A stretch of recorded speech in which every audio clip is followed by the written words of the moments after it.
आप एक साल में 5 लाख से ज्यादा का बीमा प्रीमियम अदा करते हैं तो इसकी मैच्योरिटी की रकम पर अब लगेगा टैक्स। बजट 2023 में सरकार ने इस कदम की घोषणा की है। इसका क्या असर पड़ेगा, कौन सी वो बीमा प्रोडक्ट हैं जो इस टैक्स के दायरे में आएंगी और आपको अगर इनमें निवेश करना है तो किन बातों का ख्याल रखें, इन सब पर बात करते हैं। मेरे साथ जुड़े हैं certified financial planner Jitendra Solanki ji. नमस्ते जितेंद्र जी, स्वागत है आपका।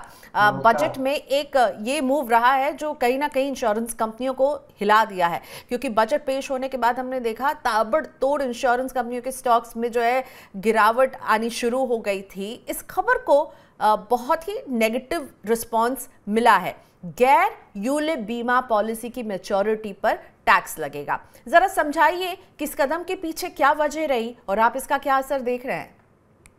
देखिए प्रियंका, लाइफ इंश्योरेंस जो सरकार की तरफ से अगर मैं देखूं तो लाइफ इंश्योरेंस का जो पेनिट्रेशन हम चाहते थे वो पेनिट्रेशन हुआ नहीं है। और जब आप इंश्योरेंस के बिजनेस को देखते हैं तो पता लगता है कि हाई वैल्यू इंश्योरेंस पॉलिसीज का एक बहुत बड़ा हिस्सा जो है वो प्रीमियम के तौर पे कलेक्शन आता है। तो अगर हाई वैल्यू इंश्योरेंस पे अगर ज्यादा फोकस है तो हम बीमा में पेनिट्रेशन कैसे करेंगे जब इतनी पॉपुलेशन की हम बात करते हैं। तो मेरी राय में ये जो बजट में प्रावधान किया गया है ये हाई वैल्यू इंश्योरेंस को डिस्करेज करने के लिए किया गया है, ताकि इंश्योरेंस कंपनीज जो है उस पेनिट्रेशन की तरफ जाए जिसको जो है सरकार चाहती है कि ज्यादा से ज्यादा, या सरकार का जो एक टारगेट है कि भारत में हर किसी के पास बीमा हो, उस टारगेट के लिए जो है इंश्योरेंस कंपनी फोकस करें, यानी कि छोटे लोगों के पास जाए, रिटेल के पास जाए, ना कि हाई वैल्यू इंश्योरेंस पॉलिसीज पे कंप्लीट फोकस रखें।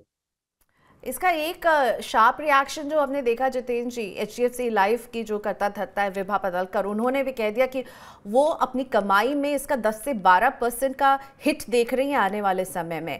और इसी तरह दूसरी कंपनियों के भी रिएक्शन आए हैं, यानी कंपनियों को लग रहा है कि ये हाई वैल्यू इंश्योरेंस पर अगर टैक्स लगेगा तो उनकी कमाई कम हो जाएगी। देखिए, हाई वैल्यू इंश्योरेंस पॉलिसीज क्यों लेते हैं लोग, वो इसलिए क्योंकि इसमें मैच्योरिटी टैक्स फ्री था। यानी कि आप 10 लाख 20 लाख का प्रीमियम आप भरते हैं और उसके बाद जो भी आपको मैच्योरिटी मिलेगी वो पूरी की पूरी तरह से टैक्स फ्री होगी। तो एक तरह से एक बहुत बड़ा बेनिफिट था जो हाई वैल्यू इंश्योरेंस पॉलिसीज में अवेलेबल था। मेरी राय में उस बेनिफिट को कट करके, जैसा मैंने कहा कि ये डिस्करेज करने की कोशिश की गई है कि हाई वैल्यू इंश्योरेंस पॉलिसीज पे जो फोकस इंश्योरेंस कंपनी का हो, बल्कि इससे कि इंश्योरेंस कंपनी पेनिट्रेशन की तरफ ध्यान देगी, ज्यादा से ज्यादा लोगों को हम कैसे कर सकते हैं। क्योंकि हाई वैल्यू इंश्योरेंस पॉलिसीज में क्या है कि आप उन्हीं कस्टमर्स पे रिपीट जा रहे हैं और हाई वैल्यू इंश्योरेंस पॉलिसीज आपके पास आ रही हैं। तो और आपके अगर बिजनेस में वो काफी बड़ा हिस्सा है तो आप समझ सकते हैं कि फोकस इंश्योरेंस कंपनी का, क्योंकि वहां से आसानी से आ रहा है, वहां पे ज्यादा रेवेन्यू आ रहा है, तो वो फोकस वहां पे चेंज हो रहा है। तो मेरी राय में ये सब पेनिट्रेशन जो हम नहीं कर पाए हैं ना, इंश्योरेंस इंडस्ट्री पेनिट्रेशन नहीं कर पाई है सबको बीमा दिलाने के लिए, ये उसकी तरफ एक कदम है।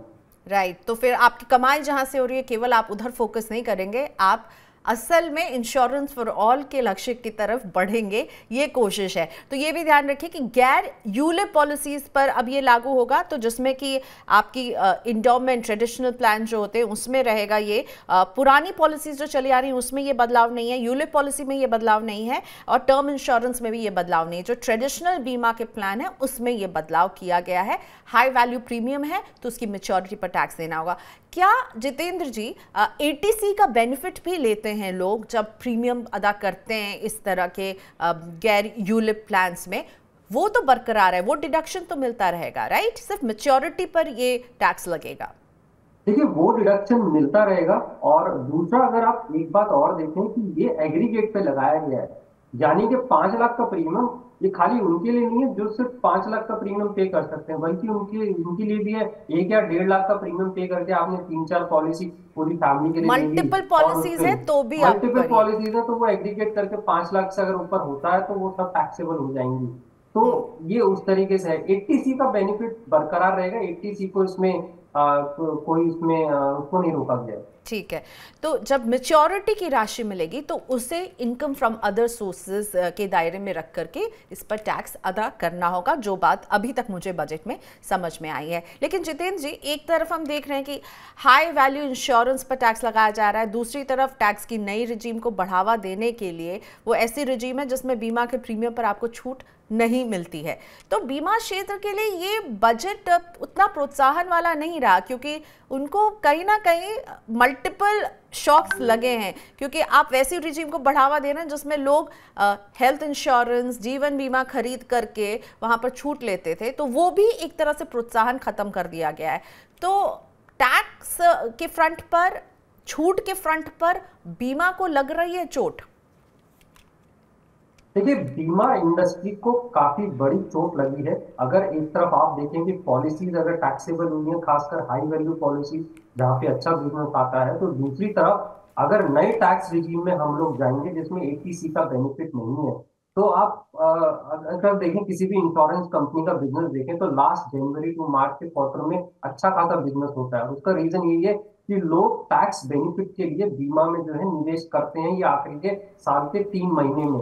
अब एटीसी का अगर बेनिफिट ही खत्म हो जाएगा तो ये बिजनेस भी जो है कम हो जाएगा, और वो टैक्स का जो एक बेनिफिट है, अब उसके बाद क्या रियली में बाकी कितना हिट होगा ये तो आगे चल के पता लगेगा। बट बिजनेस तो हिट होना है इंश्योरेंस इंडस्ट्री का, और इंश्योरेंस इंडस्ट्री को मेहनत करनी पड़ेगी लोगों तक पहुंचने के लिए। उनको समझाना पड़ेगा कि जीवन बीमा क्यों जरूरी है, जिससे कि वो जीवन बीमा को ले।